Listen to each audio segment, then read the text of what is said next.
everyone! For those of you who don't know me, I am Sketch, and I've been working on my webtoon Arcturus Rising for a few years now, so I figured I could pass along some of the tips I've learned throughout the, at times, very arduous process. If you're unfamiliar with my comic, then it is a magical girl series I publish monthly on Webtoon Canvas.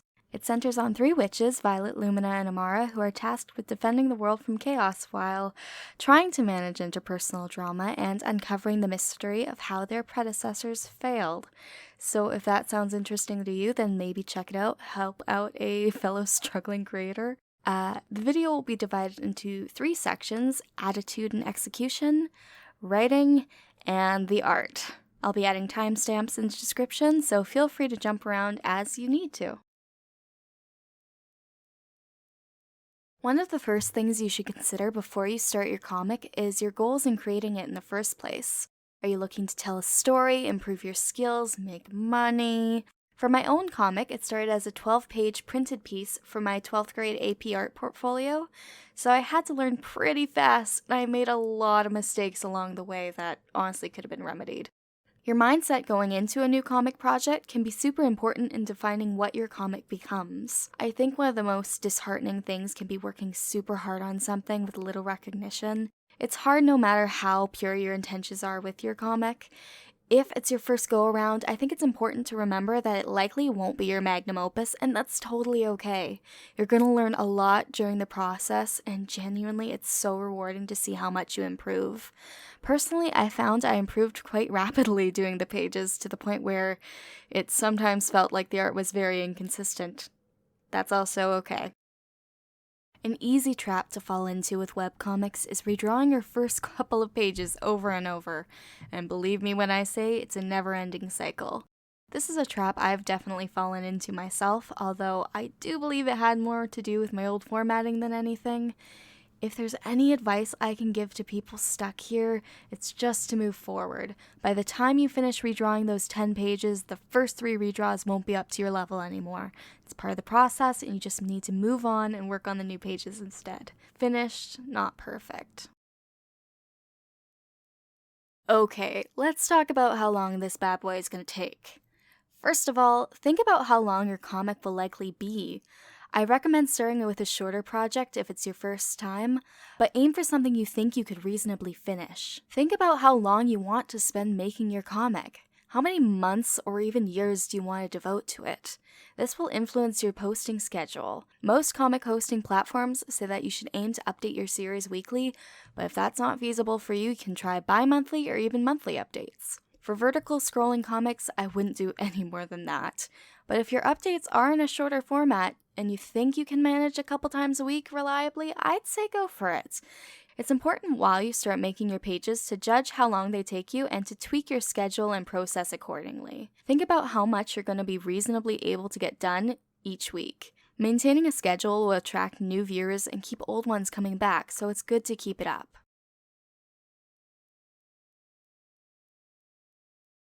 Now, probably one of the most daunting things when it comes to comic creation can be summarized by formatting. I'm encompassing a few things here, but ultimately it will be the thing that influences how your comic is read. One of the issues I ran into when I first started my comic was that I had to make it in print page format when I really wanted to do Webtoon. At the time, I needed to hit 12 pages so I could submit it for class, and they had to be my best work. I had an unclear vision for it at the time, so I didn't plan my pages correctly either. These things combined for a bad reading experience overall. Think strongly about what platforms you're publishing on, and if you intend on getting it printed, since all of those factors will influence your comic format. There are specific webcomic hosting sites like Cintiq and Webtoon, or you can post your comics to traditional social media sites like Tumblr and Instagram. Webtoon and Cintiq are great for both vertical scrolling comics and traditional page style, although Webtoon does tend to prefer the vertical style as it usually doesn't count as a view unless you scroll down a bit. This can be remedied by either reformatting your panels for vertical viewing, or by simply putting 2 pages in the same update if you draw it print style. Instagram is best for sharing one panel at a time using their carousel posts. This is great for short comedy series, 4-coma style comics. If your comic requires some form of continuity, then I recommend creating a separate account strictly for your comics so that people can read them back in order. You can also share them to your illustration account too, I recommend that. Tumblr is a great place for everything but vertical comics, as most of their user base and UI tend to lean towards PC. You can also create your own website and give yourself some freedom of format as well as just security in case one of these sites goes bust or something. The great thing is that you can post your comic on as many of these platforms as you want. No matter what platform you choose to publish on, I recommend you always make your pages a bit bigger than you need to, and scale the images down before posting them.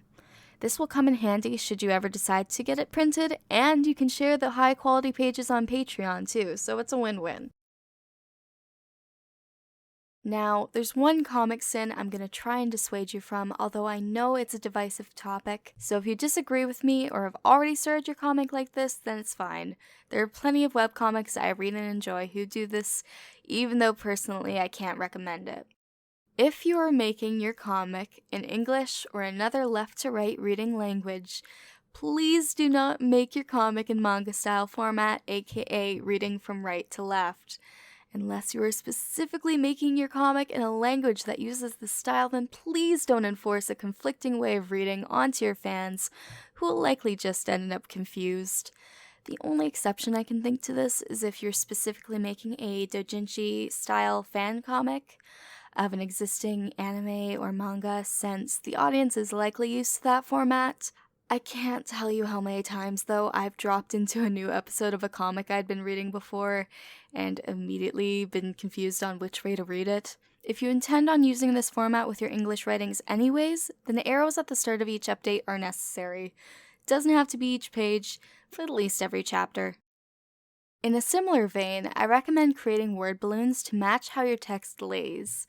I made the mistake early on of having unusually tall bubbles more than I needed to because I liked the look of it. But Japanese reads vertically while English reads horizontally.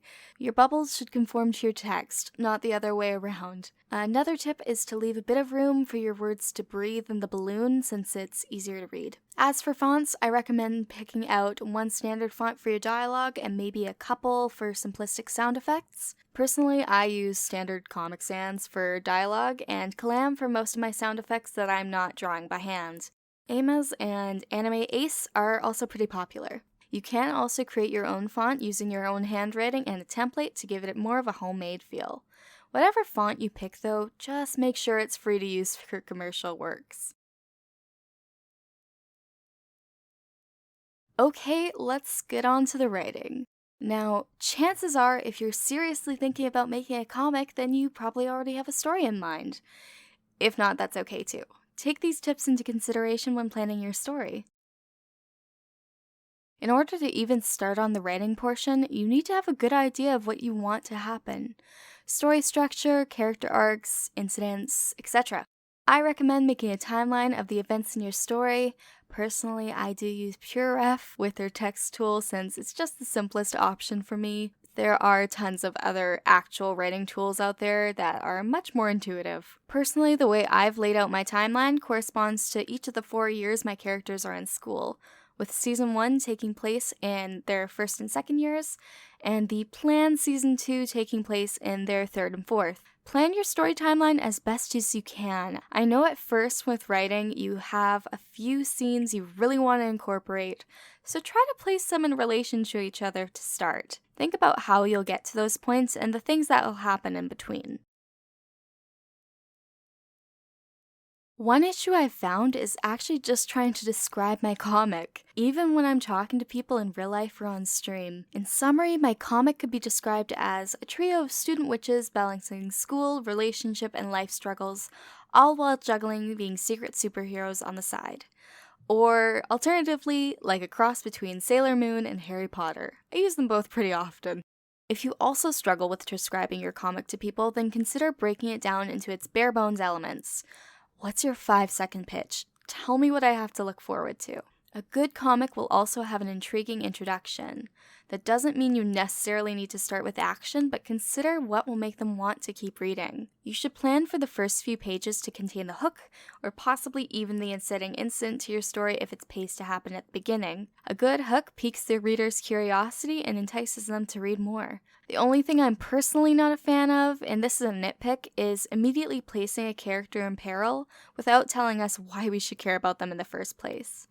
Little Red Riding Hood doesn't immediately meet the big bad wolf. There's exposition there. She's taking food to her grandma. We sympathize with her. If you're publishing in vertical format, I recommend either putting the hook in the first or third page. The third page is usually where Webtoon asks the reader if they want to subscribe. When I was reformatting Arcturus's first chapter for Webtoon, I had Violet and Amara's introduction in the first page, Lumina's tense conversation with her aunt in the second, and the assembly explaining the situation at the school, and a very tiny lore dump introducing my magical girls and their history. Speaking of lore, this can be a significant issue if your comic has a lot of world building behind it. Trust me, I understand. My comic personally has a lot of complexity behind it, but I try to hold back on it just a little bit. Only the important stuff like the characters, school, magic, and the Witches of Arcturus are introduced in the first chapter, with the rest slowly being added along the way. I recommend introducing concepts as required or slightly before they become relevant, but keep in mind that unless your comic has a character unfamiliar with the world, concept, or culture that you are trying to introduce, then it's unlikely to come up in conversation between characters.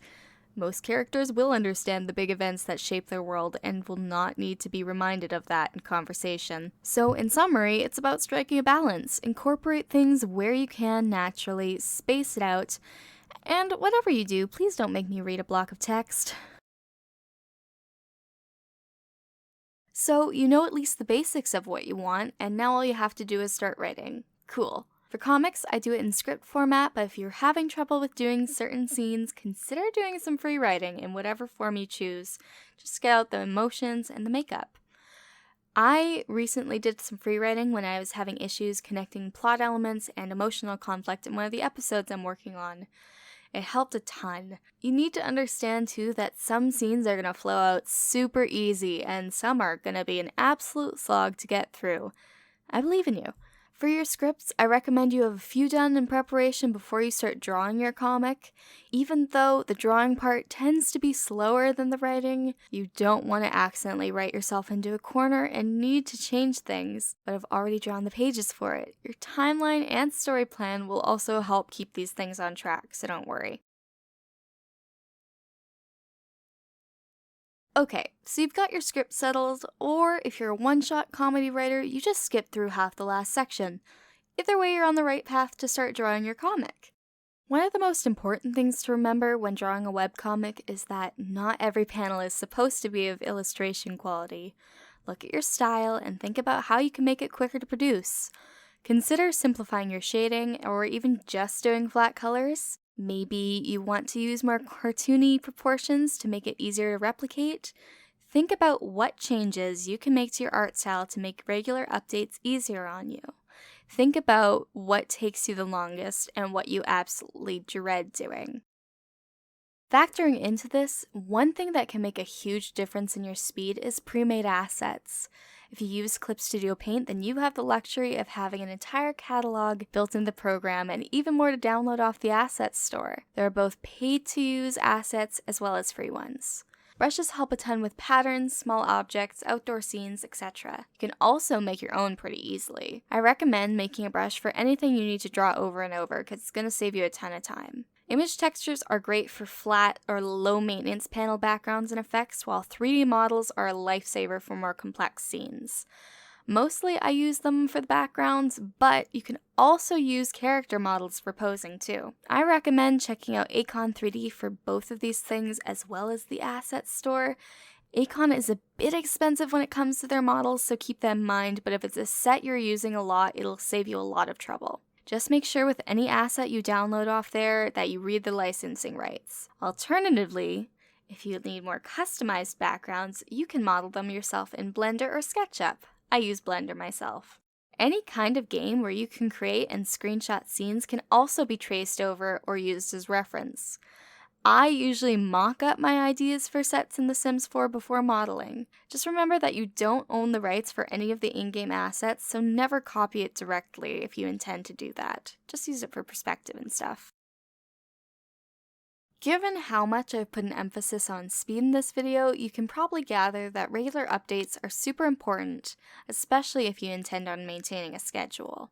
Before you start posting, I'd recommend that you have a strong backup log of pages. It's a good habit to get into, and making those pages at the start will also show you your own limitations. Most Webtoon featured series also post the first 3 episodes immediately on release, so keep that in mind. Having a backup also allows for the opportunity to release them early on sites like Patreon without delaying your public pages. One thing with panel composition that instantly clicked with me as soon as I heard it is that a good rule of thumb with Webtoon spacing is that the amount of scroll space in between the panels corresponds to the amount of time. Make sure you space them accordingly. Your action scenes and passionate dialogue would be closer together, whereas slower scenes may have panels spaced out more. If you intend on doing a scene or time change, make sure you allocate enough space for the reader to scroll for a moment. I often do a scrolling sky onto a building or scene to establish when and where we are now. For print-style comics, I tend to aim to have the scene changes happen on the page flip. For either style though, having a few slower-paced buffer panels to get your readers adjusted is good. Make sure you establish the scene, and if it's necessary, you can also add a little word box at the upper left of the panel clarifying the new location. Now, let's talk about creating some feeling in those panels. The expression show, don't tell in writing is even more applicable to a visual medium like comics. Hell, there's a few comics I love that don't even use dialogue. That being the case then, it's important to have your character's inner monologue be written across the canvas with the art alone. I love drawing expressions personally, but that would be a great thing to practice if you're just starting out. Remember to throw your character's body into it too. As for the panels themselves, those free assets are going to come in handy. There's a ton of image materials that can be used to represent moods and atmosphere. Blending modes and gradient maps also help a ton. I recommend using a sepia gradient map in particular if you're going for a nostalgic feel, or even for a flashback.